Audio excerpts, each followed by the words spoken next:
જય શ્રી કૃષ્ણ. આજે આપણે જે વિષય પર ઊંડાણપૂર્વક વાત કરવાના છીએ એ સાંભળીને જ મનમાં રંગો ઉડવા લાગે અને સંગીત સંભળાવા લાગે. હા, બિલકુલ. આપણી પાસે જે સ્ત્રોત છે એ પુષ્ટિમાર્ગીય પરંપરામાં વસંત પંચમીના મહત્વ વિશે છે. અને આપણે એ સમજવાના છીએ કે આ દિવસ કેમ ખાલી કેલેન્ડરની એક તારીખ નથી, ના, જરાય નહીં. પણ ભક્તિ અને આનંદના એક નવા જ અધ્યાયની શરૂઆત છે. બિલકુલ સાચી વાત છે. પુષ્ટિમાર્ગમાં તો જુઓ, દરેક ઉત્સવ એ શ્રીજીની સેવાનો એક અવસર છે. બરાબર. અને વસંત પંચમી કોઈ એક દિવસનો તહેવાર નથી. એ તો લગભગ એમ સમજો કે 40 દિવસ સુધી ચાલનારા એક ભવ્ય ઉત્સવની, હોળી ખેલની સત્તાવાર શરૂઆત છે. ઓહ, 40 દિવસ! હા, જે ડોલોત્સવ પર પૂરો થાય છે.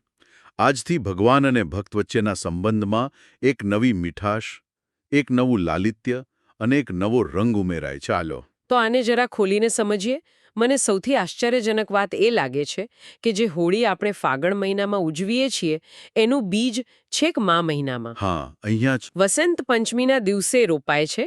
મેં સાંભળ્યું છે કે વ્રજમાં તો એક કહેવત પણ છે, હા બહુ પ્રચલિત છે. આઈ સબ મિલ દેત વધાઈ, વ્રજમાં વસંત પંચમી આઈ. બરાબર. મતલબ કે આજથી જ વ્રજમાં હોળીની વધામણીઓ શરૂ થઈ જાય છે. હા, અને આ શરૂઆત એક બહુ જ સુંદર અને ભાવપૂર્ણ સેવા સાથે થાય છે. એને વસંત કળશ રોપણ કહેવાય છે. વસંત કળશ રોપણ. રાજભોગના દર્શન પછી હવેલીમાં એક ખાસ જગ્યાએ એક પાત્રમાં શુદ્ધ જળ ભરવામાં આવે છે. અને એમાં પછી ચોખા, સુપારી, હળદર જેવી મંગળકારી વસ્તુઓ પધરાવવામાં આવે છે. એટલે આ એક રીતે ભક્તિનો સંકલ્પ થયો કે આવનારા 40 દિવસો માટે આપણું મન અને જીવન હવે પ્રભુમય રહેશે. બરાબર. આ કોઈ કર્મકાંડ નથી, પણ એક આધ્યાત્મિક કિકઓફ છે. તમે બરાબર શબ્દ પકડ્યો. આ એક કિકઓફ જ છે. એ કળશ પર પછી આસોપાલવ કે આંબાની ડાળી મૂકવામાં આવે છે અને એની સાથે આ ઋતુના નવા ફળ, અચ્છા. એટલે કે બોર અને ઘઉંની નવી ઉગેલી લૂમ પણ પધરાવાય છે. વાહ. અહીંયા જે રસપ્રદ વાત છે ને એ છે કે આ કળશ એ ભાવનું પ્રતીક છે કે જેવી રીતે ધરતીમાં બીજમાંથી નવો અંકુર ફૂટે છે, હા. વૃક્ષો પર નવી કુંપળો આવે છે, તેવી જ રીતે ભક્તના હૃદયમાં પણ ભક્તિનો એક નવો રસ, એક નવી ચેતના પ્રગટ થાય છે.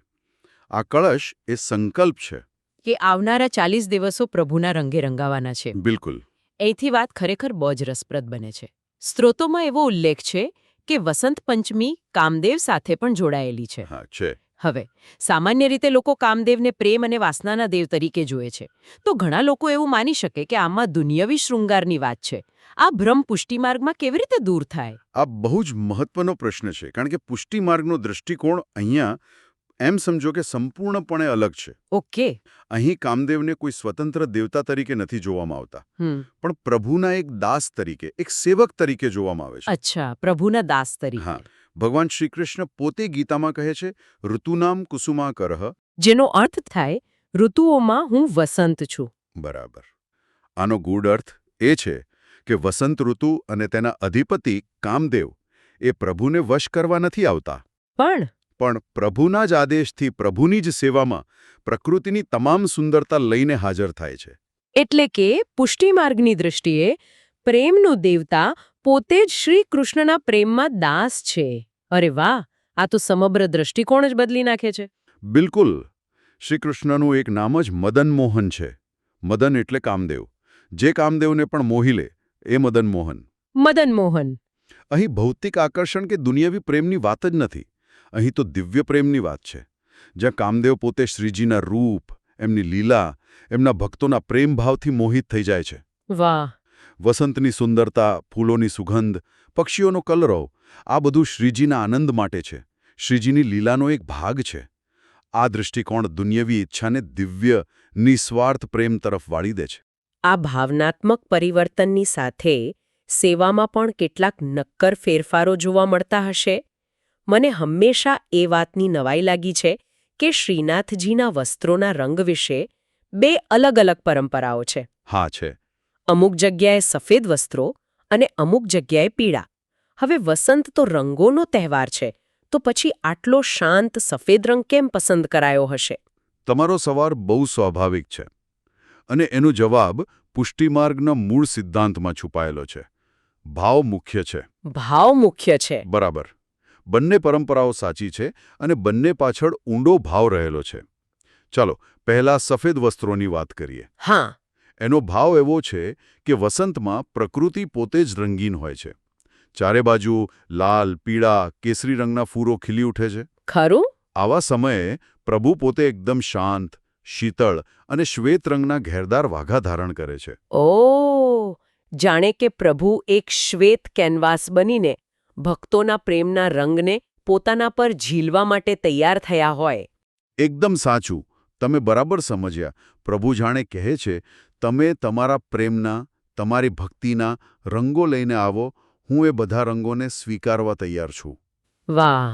આ ભાવ સાથે શૃંગાર પણ હલકો કરવામાં આવે છે અને મસ્તક પર ચંદ્ર જેવી શીતળતા આપતી ચંદ્રિકા ધારણ કરાવાય છે. આ શરણાગતિ અને સ્વીકારનો ભાવ છે. અને પીળા કે વસંતી રંગ પાછળનો ભાવ શું છે? પીળો રંગ તો પોતે જ વસંતનો, આનંદનો અને ઉલ્લાસનો રંગ છે. અને જ્ઞાનનો પણ, ખરું ને? વસંત પંચમી એટલે સરસ્વતી પૂજાનો દિવસ. બિલકુલ. એટલે પીળો રંગ જ્ઞાનનું પ્રતીક છે. સાથે જ એ શ્રીકૃષ્ણના પીતાંબર ભાવનું પણ પ્રતીક છે. અચ્છા. આ રંગ સીધો સંકેત આપે છે કે હવે શિયાળાની જડતા પૂરી થઈ છે અને આનંદ, ઉત્સાહ અને ઉત્સવનો સમય શરૂ થઈ ગયો છે. એટલે હવેલીની જેવી પરંપરા હોય તે પ્રમાણે સેવા થાય છે. મહત્વ વસ્ત્રના રંગનું નથી. પણ તેની પાછળ રહેલા ભક્તિભાવનું છે. બરાબર. વસ્ત્રોના રંગોની વાત તો બહુ જ રસપ્રદ છે. એનાથી એક આખું વાતાવરણ બનતું હશે. શું આ જ ઉત્સવનો રંગ રસોડા સુધી એટલે કે ભોગ સામગ્રીમાં પણ જોવા મળે છે? અરે ચોક્કસપણે. કારણ કે ઋતુ પ્રમાણે સેવા બદલાય એ તો પુષ્ટિમાર્ગનો પાયાનો સિદ્ધાંત છે. હા. રસોડું, જેને આપણે મહાપ્રસાદનું કેન્દ્ર કહીએ છીએ, ત્યાં પણ વસંતનો પ્રવેશ થાય છે. ભોગમાં કેસર મિશ્રિત દૂધ, કેસરી શીરો કે ભાત, ઝળકતી જલેબી અને ખાસ વસંતી લાડુ જેવી વાનગીઓ ધરવામાં આવે છે. આ બધી જ સામગ્રીમાં વસંતી રંગ અને કેસરની સુગંધની પ્રધાનતા હોય છે, જે વાતાવરણને વધુ આનંદમય બનાવે છે. અને સ્ત્રોતોમાં બોર અને ચણાધાણીનો પણ ખાસ ઉલ્લેખ છે. એનું શું મહત્વ? એ બહુ મહત્વનું છે. આજથી શ્રીજીને બોર અને શેકેલા ચણાધાણીનો ભોગ નિયમિતપણે અર્પણ થવા લાગે છે. ઓકે. આ ઋતુના નવા ફળો અને નવું અનાજ છે. એનો ભાવ એ છે કે પ્રકૃતિ જે કંઈ પણ નવું ઉત્પન્ન કરે છે તે સૌથી પહેલા મારા પ્રભુને અર્પણ થાય. બરાબર. આ પ્રકૃતિ અને પરમાત્માના અતૂટ જોડાણને દર્શાવે છે. ભક્ત પ્રકૃતિ દ્વારા મળેલા ઉપહારને સીધો પ્રભુના ચરણોમાં ધરી દે છે. રંગ, સુગંધ અને સ્વાદની તો વાત થઈ, પણ સંગીત. સંગીત વગર તો પુષ્ટિમાર્ગીય સેવાની કલ્પના જ ન થઈ શકે. તો સંગીત સેવામાં કેવો બદલાવ આવે છે? સંગીત સેવામાં તો એમ સમજો કે ક્રાંતિ આવી જાય છે. ક્રાંતિ? હા. શિયાળાના જે ગંભીર, શાંત અને અમુક અંશે ઠંડા રાગ હોય છે ને, તે બંધ થાય છે અને હવેલીઓ વસંતરાગ, ધમાર અને હોરી રસિયાના પદોથી ગુંજી ઉઠે છે. તો આ ધમાર અને રસિયાના કીર્તનોમાં એવું શું ખાસ હોય છે જે શિયાળાના રાગથી અલગ પડે છે? શિયાળાના રાગમાં કદાચ વિરહ કે અંતર્મુખી ભક્તિનો ભાવ હોય, પણ ધમાર અને હોરીના કીર્તનોમાં તો સીધો સંવાદ છે, આનંદ છે, ઉમંગ છે અને શ્રીજી સાથે હોળી ખેલવાનો રમણભાવ છે. એમાં થોડીક મજાક મશ્કરી અને પ્રેમભરી છેડછાડનો ભાવ પણ હોય છે, ખરું ને? હા, બિલકુલ. ધમારના પદોમાં ગોપીઓ અને શ્રીકૃષ્ણ વચ્ચેના પ્રેમભર્યા ઝઘડા, રંગોથી એકબીજાને ભીંજવી દેવાની ઉતાવળ અને મીઠા ઉલાળાનું વર્ણન હોય છે. વાહ! એનું સંગીત પણ ચંચળ અને ઉત્સાહથી ભરેલું હોય છે. મેં એકવાર નાથદ્વારામાં વસંતનો અનુભવ કર્યો હતો. હા? અને ત્યાં જ્યારે રાજભોગ પછી કીર્તનિયાઓએ ધમારના કીર્તન શરૂ કર્યા, ત્યારે આખી હવેલીનું વાતાવરણ જ બદલાઈ ગયું હતું. કેવો હશે એ દૃશ્ય? ત્યાં ઊભેલો દરેક વૈષ્ણવ એ ભાવમાં તરબોળ થઈ ગયો હતો કે જાણે તે પોતે શ્રીજી સાથે હોળી ખીલી રહ્યો હોય. સંગીત તમને સીધા જ એ લીલામાં પહોંચાડી દે છે. તો આ બધી તૈયારી પછી રાજભોગના દર્શનમાં શંખનાદ સાથે શ્રીજીને ગુલાલ અર્પણ કરીને હોળીની ખરી શરૂઆત થાય છે. એ દૃશ્ય કેવું દિવ્ય હશે! અત્યંત દિવ્ય. રાજભોગ પછી શંખનાદ થાય છે, જે એક પ્રકારે ઘોષણા છે કે ખેલ શરૂ થઈ ગયો છે. બરાબર. કીર્તનિયાઓ જોશભેર હોરી ધમારના પદ ગાવાનું શરૂ કરે છે અને મુખ્યાજી એક પાત્રમાં અબીલ ગુલાલ લઈને પહેલા શ્રીજીના ચરણોમાં અર્પણ કરે છે અને પછી સર્વાંગે ધીમેથી છંટકાવ કરે છે. પણ એ યાદ રાખવું બહુ જરૂરી છે કે આ કોઈ બજારમાં રમાતી ઉગ્ર કેમિકલવાળા રંગોની હોળી નથી. ના, આ તો પ્રેમ અને ભક્તિની હોળી છે. બરાબર. અહીં ગુલાલ એ ભક્તના હૃદયના પ્રેમનું, એના અનુરાગનું પ્રતીક છે. હા. અર્પણ કરે છે તે એક બહુ જ સ્નેહપૂર્ણ, મધુર અને લાલિત્યપૂર્ણ સેવા છે.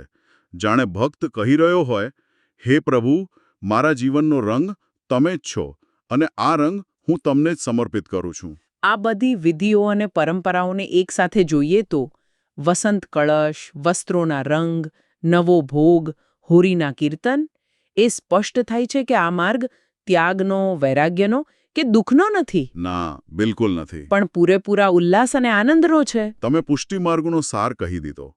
આ માર્ગ એ જ શીખવે છે કે ભગવાનને કઠિન તપસ્યા કે શરીરને કષ્ટ આપીને નથી રીઝવવાના. પણ નિર્ભેળ પ્રેમથી. હા, નિર્ભેળ પ્રેમ, સ્નેહ અને સમર્પણથી રીઝવવાના છે. પ્રભુને દુનિયાથી અલગ કોઈ પહાડની ગુફામાં નથી શોભવાના, પરંતુ જીવનના દરેક આનંદમાં, હા, પ્રકૃતિના દરેક રંગમાં, સંગીતના દરેક સૂરમાં અને સ્વાદિષ્ટ ભોગમાં એમને અનુભવવાના છે. વસંત એ કોઈ ઋતુ નથી, એ ભક્ત અને ભગવાનના મિલનનું જીવંત પર્વ છે.